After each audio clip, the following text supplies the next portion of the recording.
நிறையா பேருக்கு சொந்த வீடு வாங்கணும் அப்படிங்கிற ஒரு எண்ணம் இருக்கா? ஒரு 4 வருஷம் கழிச்சு நம்ம அந்த வீட்டை காலி பண்றோம் அப்படின்னா அந்த அட்வான்ஸ் நமக்கு வரவே மாட்டேங்குது. கரெக்டா? அப்ப அந்த வீடு வாங்குறதுக்கு என்ன பரிகாரம் பண்ணா அந்த வீடு வாங்கலாங்கிறது தான் இந்த கான்செப்ட்.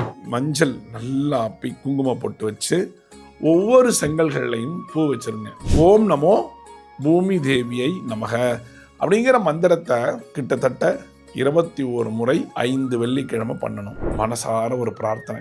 யாரை நினைச்சு? பூமாதேவியை நினைச்சு. அப்ப இந்த பரிகாரத்தை நீங்க செய்யுங்க. சொந்த வீடு வாங்கிட்டீங்க. இதை பாருங்க.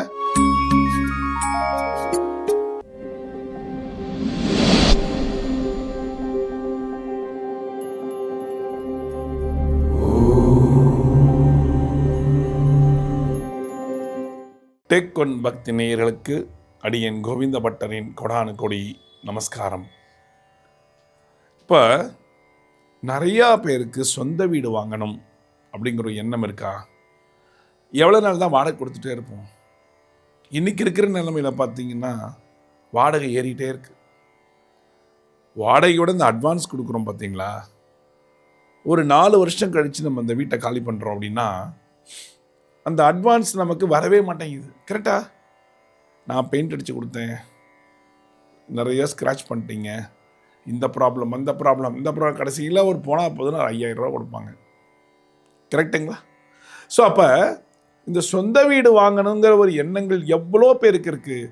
அதை விட ஒரு முக்கியமான ஒரு விஷயம், இந்த பெட்டி தூக்குறதுங்கிறது ரொம்ப கஷ்டம். இங்கேருந்து அடுத்த வீடு, இங்கேருந்து இருக்கிற சாமானெல்லாம் தூக்கி கொண்டு போய் அங்கே வச்சு அதை ரீஅரேஞ்ச் பண்ணி அதுலேருந்து நம்ம எகைன் ரொட்டீன் லைஃபுக்கு வரதுங்கிறது ரொம்ப கஷ்டம். அப்போ சொந்த வீடு வாங்கிட்டா நமக்கு என்ன? ஒரு தடவை காலி பண்ணி உள்ளே போயிட்டோன்னா ஜென்மத்துக்கும் வர வேண்டாம். உண்மைதானே? சொந்த வீடு அப்படிங்கிற ஒரு கனவு எல்லாருக்கும் இருக்குது. அப்போ அந்த வீடு வாங்கிறதுக்கு என்ன பரிகாரம் பண்ணால் அந்த வீடு வாங்கலாங்கிறது தான் இந்த கான்செப்ட். அப்போ இந்த சொந்த வீடுக்கு நீங்கள் பண்ண வேண்டிய எல்லாம் என்னென்ன பரிகாரங்கிறத சொல்கிறேன். முதல்ல செங்கல் பரிகாரம்.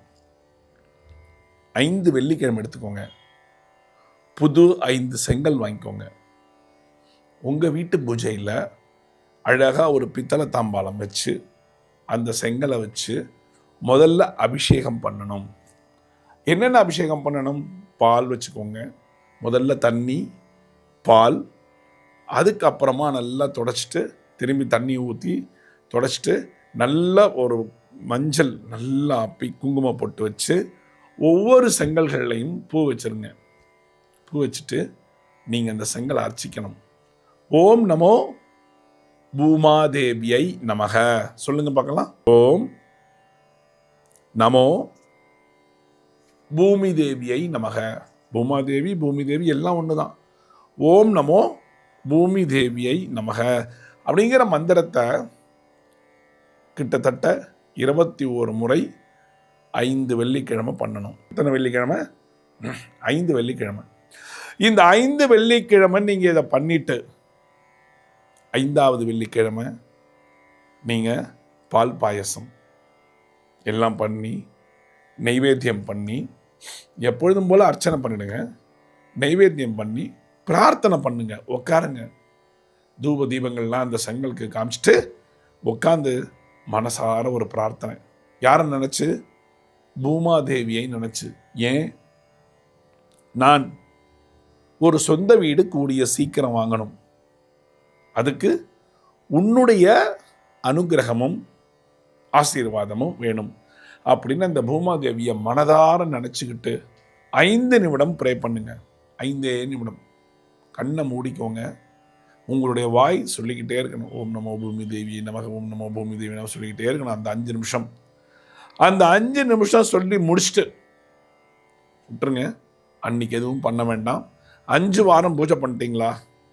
முடிச்சாச்சா?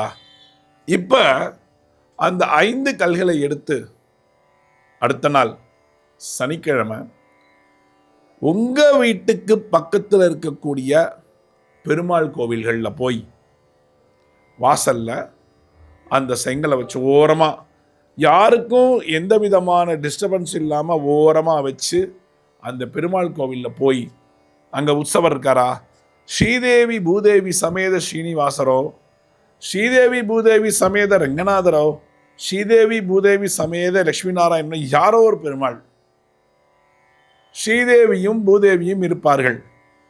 அந்த இடத்துல போய் அந்த அர்ச்சகர்கிட்ட கொடுத்து நீங்க பூமாதேவிக்கு இந்த அர்ச்சனை பண்ணி கொடுங்கன்னு போயிட்டு ஒரு அர்ச்சனை பண்ணிக்கோங்க. பிரசாதமாக நீங்கள் என்ன எடுத்துக்கொண்டு போக வேண்டும் என்றால், நைவேத்தியத்துக்கு என்ன எடுத்துக்கொண்டு போக வேண்டும் என்றால் மைசூர் பாகு ஒரு 1/2 kg எடுத்துட்டு போய் இந்த மைசூர் பாகை அர்ச்சனைக்கு நிவேதனம் பண்ணி அங்க இருக்கிறவங்களுக்கு ஒரே ஒரு கில் கொடுத்துட்டு நீங்களும் அங்க உட்கார்ந்து சாப்பிட்டுட்டு நேர வீட்டுக்கு வந்துடணும். எங்கேயும் போகக்கூடாது. வீட்டுக்கு வந்து அந்த கோவிலில் கொடுத்த ஒரு பிரசாதத்தை கொண்டு வந்து உங்க வீட்டில் வச்சுட்டு அந்த செங்கலை பூஜை பண்ணீங்கள்ல, அந்த ஒரு பெரிய தாம்பாளம், அந்த தாம்பாளத்தை நல்லா கழுவிட்டு குங்குமம் போட்டு குங்குமமும் மஞ்சளும் வைத்து அங்கே வச்சிருங்க. அப்படியே 3 நாட்கள் கழித்து அந்த தாம்பாளத்தை அழகாக எடுத்து வாஷ் பண்ணி உள்ள வச்சிருங்க. இப்ப இந்த பரிகாரம் நீங்கள் செய்து முடிக்கும் பொழுது உங்களுக்கு அந்த வீடு வாங்குவதற்கான ஒரு லக்கு உங்களை தேடி வரும். ஒருவேளை நீங்கள் பேங்க்ல லோன் போட்டிருக்கேன், அந்த லோன் இன்னும் சாங்ஷன் ஆகாம இருக்கு அப்படின்னு நீங்க நினைச்சீங்கன்னா அந்த லோன் சாங்ஷன் ஆகும். இல்ல நீங்க ஆல்ரெடி வீடு பார்த்துட்டீங்க, அந்த வீட்டில் இருக்கிற ஹவுஸ் ஓனர் எந்த விதமான வார்த்தைகளுமே உங்களுக்கு சொல்லவில்லை என்றாலும் சரி, உங்களுக்கு உடனே ஒரு இன்ஃபர்மேஷன் வரும், வாங்க வந்து பேசுங்கன்னு சொல்லிட்டு நீங்க நினைச்ச ரேட்டுக்கு நிச்சயமா இந்த வீடு வாங்கலாம். அதுக்கு இந்த பரிகாரம் உங்களுக்கு டெஃபினட்டாக உதவி செய்யும். ஏன்னா பூமாதேவியோட கடாட்சம் உங்களுக்கு இருக்கு. நேர்மை, நியாயம், இது மட்டும்தான் உங்களுக்கு தெரியும். உழைப்பு, நீங்க உழைச்ச பணம் எக்காரணம் ஒன்றும் வேஸ்ட் ஆகாது. அதே மாதிரி உங்களுக்கு விற்கிறாங்கல்ல, அவங்களும் மனசார உங்களுக்கு வீடை விற்பாங்க. ஆக நீங்க வாங்கிக்கங்க, நீங்க வாங்கினீங்கன்னா எனக்கு சந்தோஷம் சொல்லுவாங்க. அப்ப இந்த வீடு வாங்கக்கூடிய இந்த பரிகாரம் உங்களுக்கு எவ்வளவு பெரிய உதவிகளை செய்கிறது என்று தெரியுமா? உங்களுக்கு தெரியாமையே இந்த வீடு உங்களுக்கு அமையும். அப்ப நீங்க என்ன பண்ணணும்? இந்த பரிகாரத்தை எப்படி செய்யணும்? மனசார செய்யணும். ரைட்டுங்களா? மனசு உவந்து செய்யணும். ஐயா பட்டர் சொன்னாரு, நான் செய்யறேன் அப்படிலாம் இல்லை. எனக்கு வீடு வேணும், அவர் சொன்னது எனக்கு நம்பிக்கை இருக்கு, நான் செய்யறேன், டெஃபினட்டா எனக்கு வீடு கிடைக்கும். என்ன பண்ணணும்? 5 செங்கல் வாங்கணும். 5 செங்கலை 5 வாரம் பூஜை பண்ணணும்.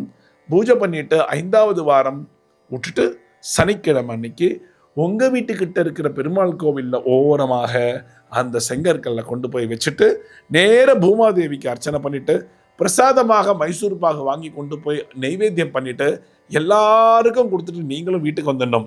அந்த தாம்பாளத்தை நல்லா வாஷ் பண்ணி 3 நாள் கழிச்சு வாஷ் பண்ணி வைக்கணும். ஏன் திரும்பி சொல்றேன் அப்படின்னா, இது கோர்வையா சொல்லிட்டேன் உங்களுக்கு. அப்ப இந்த பரிகாரத்தை நீங்க செய்யுங்க. சொந்த வீடு வாங்கிட்டீங்க. எதை பாருங்க, டாக்குமெண்ட்டோ நீங்க பார்த்த ஹவுஸ் ஓனர் வந்துட்டாரு பாருங்க, ஃபோனில் எடுங்க டக்குன்னு எடுங்க ஃபோனை. ரைட், எடுத்துட்டீங்களா? பேசிட்டீங்களா? இப்போ மனசு திருப்தியா இருக்கா? ஸோ இப்போ உங்களுக்கு சொந்த வீடு அமைய போகுதுங்க. சொந்த வீடு அமைய போகுது. எங்க? நீங்க நினைச்ச இடத்துல, எந்த திசையை பார்த்து உங்க வீடு இருக்கணும்னு நீங்க நினைச்சீங்களோ அந்த திசையை பார்த்தின வீடு தான் உங்களுக்கு வந்துருச்சு. வாங்கிக்கலாமா? வாங்கிக்கங்க, தாராளமாக வாங்கிக்கங்க. உங்களுக்கு பணம் இந்த பரிகாரத்தினால தானே கொண்டு வந்து கொட்ட போது. பணம் யாரோ ஒருவர் ஹெல்ப் பண்ண போறாங்க. தெய்வமே மனுஷ ரூபேன உங்களுக்கு நிச்சயமாக நடக்கும். இந்த வீடு வாங்கிறது உங்க கனவு நிறைவேற போகிறது கூடிய சீக்கிரமே. பண்றீங்களா? பண்ணுங்க. மீண்டும் ஒரு சாஸ்திரத்தில் நான் உங்களை சந்திக்கிறேன். டெக் ஒன் பக்தி நேயர்களுக்கு அடியேன் கோவிந்த பட்டரின் கோடானு கோடி நன்றிகள்.